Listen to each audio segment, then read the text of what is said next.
This is the story of three plastic bottles, empty and discarded. Their journeys are about to diverge, with outcomes that impact nothing less than the fate of the planet. But they weren't always this way. To understand where these bottles end up, we must first explore their origins. The heroes of our story were conceived in this oil refinery. The plastic in their bodies was formed by chemically bonding oil and gas molecules together to make monomers.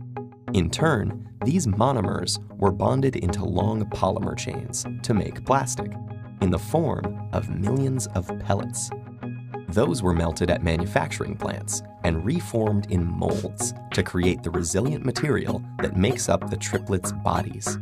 Machines filled the bottles with sweet, bubbly liquid, and they were then wrapped, shipped, bought, opened, consumed, and unceremoniously discarded. And now here they lie, poised at the edge of the unknown.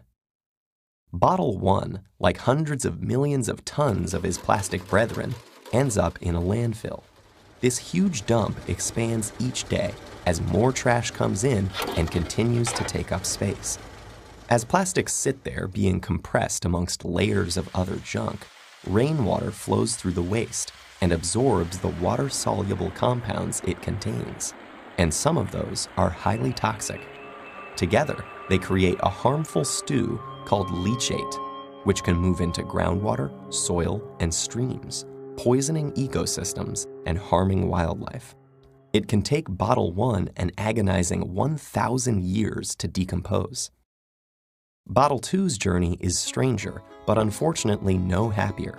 He floats on a trickle that reaches a stream that flows into a river, and a river that reaches the ocean. After months lost at sea, he's slowly drawn into a massive vortex where trash accumulates, a place known as the Great Pacific Garbage Patch. Here, the ocean's currents have trapped millions of pieces of plastic debris. This is one of 5 plastic-filled gyres in the world's seas, places where the pollutants turn the water into a cloudy plastic soup. Some animals, like seabirds, get entangled in the mess. They and others mistake the brightly colored plastic bits for food.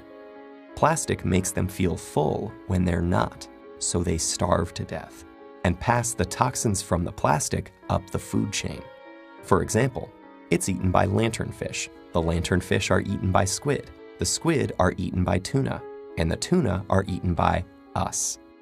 And most plastics don't biodegrade, which means they're destined to break down into smaller and smaller pieces called microplastics, which might rotate in the sea eternally. But Bottle 3 is spared the cruel purgatories of his brothers. A truck brings him to a plant where he and his companions are squeezed flat and compressed into a block. Okay, this sounds pretty bad too, but hang in there. It gets better. The blocks are shredded into tiny pieces, which are washed and melted so they become the raw materials that can be used again. As if by magic, Bottle 3 is now ready to be reborn as something completely new. For this bit of plastic with such humble origins, suddenly, the sky is the limit.